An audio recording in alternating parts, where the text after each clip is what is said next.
हाथ में डमरू बाजे, हाथ में डमरू बाजे, कहती है गंगधारा, कहती है गंगधारा।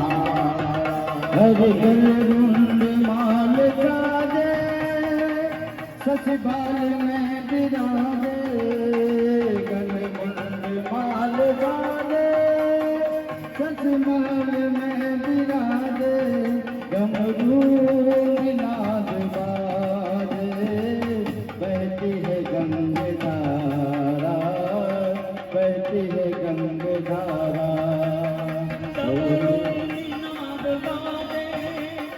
सखीभाल में विराजे, सखीभाल में विराजे, डमरू निनाद मारे, डमरू निनाद मारे, कहती है गंगधारा, कहती है गंगधारा। हम डोले तेरी जटा में, सूर्य तेरी जटा में, बहती है गंगधारा, बहती है गंगधारा, कहती है गंगधारा, बहती है गंगधारा। આ ગંગાજીના પ્રવાહને રોકવા માટે ભગવાન શંકર દેવાદિદેવ મહાદેવ ભોળાનાથ એણે કહ્યું છે, કારણ કે ભાગીરથે દેવાદિદેવ મહાદેવજીનું તપ કર્યું છે અને ત્યારે ભોળાનાથે એવું કીધું કે ગંગાજીનો પ્રવાહ આવે એને હું મારા માથે ઝીલી લઈશ.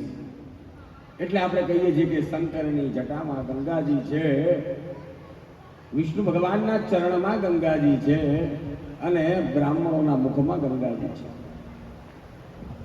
આવું એક જગ્યાએ મેં કીધું તો એક જણો અસ્થિ લઈને આવ્યો, મહારાજ મોઢું ખોલો કે હા, કે અમે તો જઈ શકવાના નથી ગંગાજી. ક્યાં ગયા કે બ્રાહ્મણો કે તમારા મોઢામાં અમારા બાપાને અસ્થિ પધરાઈ દઉં તો અમારા બાપા ગંગાજીએ પહોંચી જાય છે. ત્યાં મેં કીધું તું કોકના હાડકા અમને ખવડાવવા કીધું.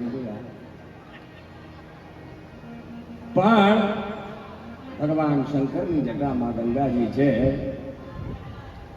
વિષ્ણુ ભગવાનના ચરણમાં ગંગાજી છે અને બ્રહ્માજીના મુખમાં કે જેવી વાણી પવિત્ર છે. ભગીરથે શિવજીનું તપ કર્યું અને તેને પ્રસન્ન કર્યા. શિવજી ગંગાજીનો વેગ પોતાના માથે ઝીલવા તૈયાર થયા છે. તેમણે પોતાની જટા ખોલી છે. શિવજીના મસ્તક ઉપર જેવો પ્રવાહ પડ્યો તેમની વિશાળ જટામાં અટવાઈ ગયો છે. પછી શિવજીએ ગંગાજીને બહાર કાઢવા જવાનો રસ્તો આપ્યો. શિરસ્વાર્વસ્વર્ગાત પશુપતિરથોગ્રશમઃ તથા ભીમેશાના વિધિયલ વિધાનાષ્ટકમિદમ. ગંગાજીની ધારા ભગીરથ પાછળ જવા લાગી. ભગીરથ જ્યાં જ્યાં પોતાના વંશજોની ભસ્મ હતી, જ્યાં જ્યાં એના વંશજો હતા ત્યાં ત્યાં એ ધારા લઈ ગયો છે.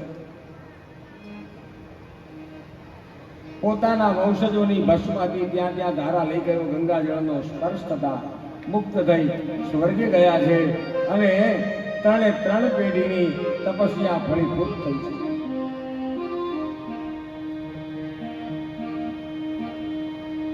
અનેક પેઢીથી ચાલતા આવેલું 3 પેઢી હોય 7 પેઢી હોય ત્યારથી આવેલા વારસામાં ગુણ આપણને મળે છે.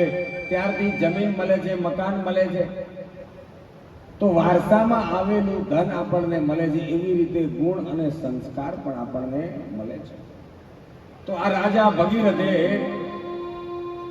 હિમાલયના માર્ગ ઉપરથી પૃથ્વી પર અલકનંદા અને ભાગીરથી એનો સંગમ થયો, દેવ પ્રયાગ થયો, ત્યારે એ ગંગાજી બન્યા છે.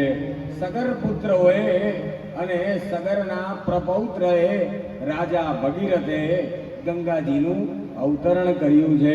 જે કોઈ પણ ગંગાજીનું સ્મરણ કરે છે, સગર રાજાનું સ્મરણ કરે છે અને ભાગીરથી એવી પવિત્ર પાવન ગંગા એમાં સ્નાન કરે છે તો એને ફરી જન્મ લેવો પડતો નથી.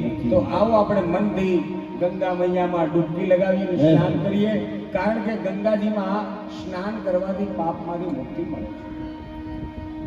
એક પાપ બોલવાનું ડૂબકી મારવાની, બીજું પાપ બોલવાનું ડૂબકી મારવાની, ત્રીજું પાપ બોલવાનું, એમ કરતા કરતા એમાં આખી ડૂબકી ઘણા છે ને કિનારે બેસે. હા, અંદર જો તમે બધા છે ને ગંગાજીના પ્રવાહમાં તમે નાવજો, ઘણા ઓલી બાજુ બધા કિનારે બેઠા છે. હા, પગથિયે બેઠા છે ઘણા. હા, ઘણા એના છૂટા પ્રવાહમાં.